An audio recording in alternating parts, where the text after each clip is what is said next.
Bonjour et bienvenue dans Il ne plie plus, il cause. Moi c'est Stéphane, je fais de l'origami et du vélo, mais rarement en même temps. Ce qui ne m'empêche pas de penser à l'un en pratiquant l'autre, et inversement. Et tous ces nœuds dans mes pensées donnent la première saison de ce podcast. À chaque épisode, je vous présenterai une grenouille en origami. Parce qu'au Japon, les grenouilles symbolisent pour les voyageuses et les voyageurs la promesse du retour à la maison. Alors pliez celle qui vous plaira le plus pour l'accrocher ensuite à votre vélo. Soit pour l'aspect porte-bonheur, soit parce que c'est classe, ou les deux. Pour ce 6e épisode, j'espère vous convaincre de plier une belle petite grenouille créée par une artiste états-unienne. Si vous voulez savoir à quoi ressemble la grenouille, allez voir sa photo sur mes comptes Flickr, Pixelfed ou Mastodon. Vous le savez, les liens sont dans les notes.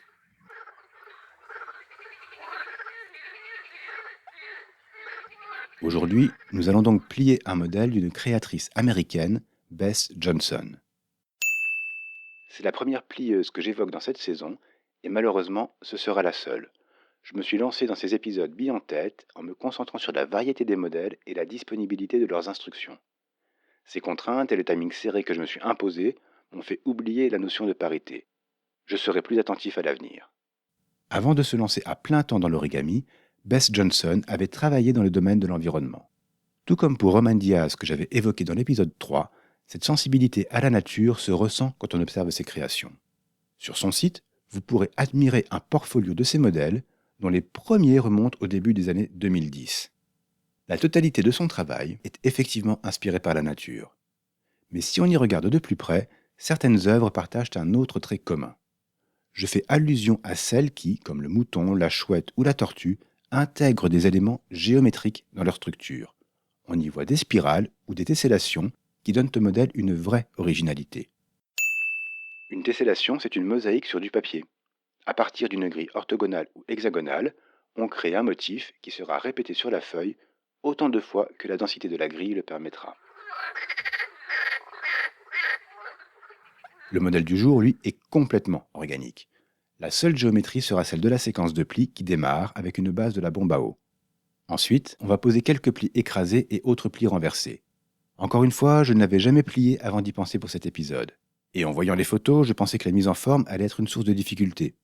On verra que non. La séquence étant assez courte, je me suis dirigé vers 2 papiers pour tester 2 variantes. Le premier est un papier tente, un papier spécifiquement créé pour l'origami. Le deuxième, c'est du washi, un solide papier artisanal japonais. Avec un carré de 15 cm, la grenouille se plie en fait très facilement. Je n'ai pas remarqué de difficulté particulière. Et les dernières étapes, qui demandent de poser des plis courbes sur les pattes pour suggérer des doigts ou donner du volume aux cuisses, se font tout en douceur, surtout avec un papier un poil rigide. Je m'étais donc alarmé pour rien. Je pense même qu'on pourrait tenter la plie avec du canson pour lui donner du grain et de la texture. Ici, le tente par rapport au washi se prêtait plus à ces ultimes manipulations, mais je suis satisfait des 2 résultats. Si vous souhaitez vous y essayer, je ne peux que vous encourager. C'est un modèle très agréable qui ne demande pas de se tordre les doigts outre mesure. La grenouille de l'épisode 9 sera d'un autre niveau. Si vous avez plié la grenouille traditionnelle du premier épisode, vous ne serez pas dépaysé. Par contre, Beth Johnson diagramme rarement ses modèles, préférant en diffuser l'écrit pattern.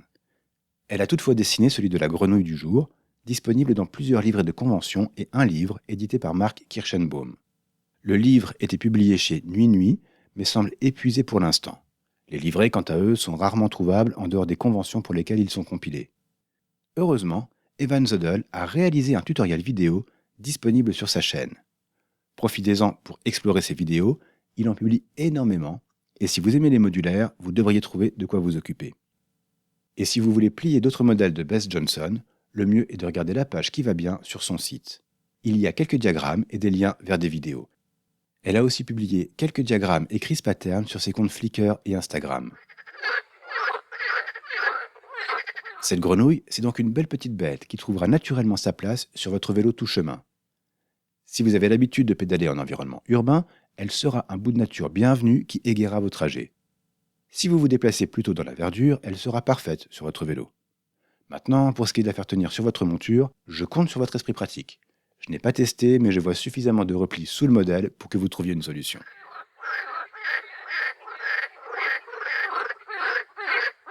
Bon, je ne vous retiens pas plus, je vais vous laisser à votre feuille.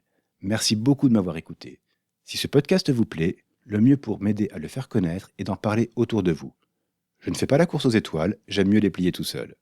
Merci à Sophie, dont la reprise des petits papiers fait un merveilleux générique. Vous retrouverez sa chaîne Soldomila sur YouTube. Et tous les liens qu'il vous faut sont dans les notes de l'épisode.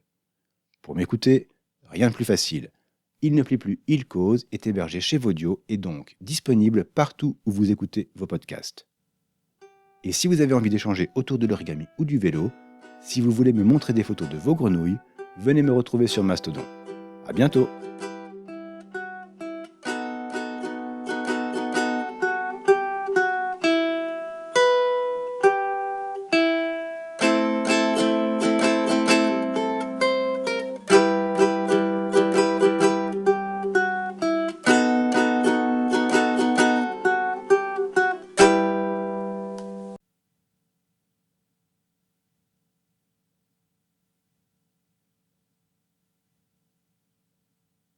Si vous êtes encore là, j'ai un podcast à vous recommander. Il parle de vélo, ce n'est pas une surprise. Mais il est créé par Caroline, cycliste longue distance. Elle a choisi d'inviter d'autres femmes cyclistes et ou entrepreneurs. À chaque épisode, son invité, qui a tout le temps nécessaire pour présenter ses exploits ou ses projets. Le ton est à la discussion amicale et c'est un plaisir de découvrir des parcours littéralement hors normes. Bon, le podcast s'est arrêté après 5 épisodes, mais ne vous privez pas pour autant d'y jeter une oreille. Bonne écoute! Et n'oubliez pas, amis cyclistes, pliez une feuille, pliez une roue de vélo,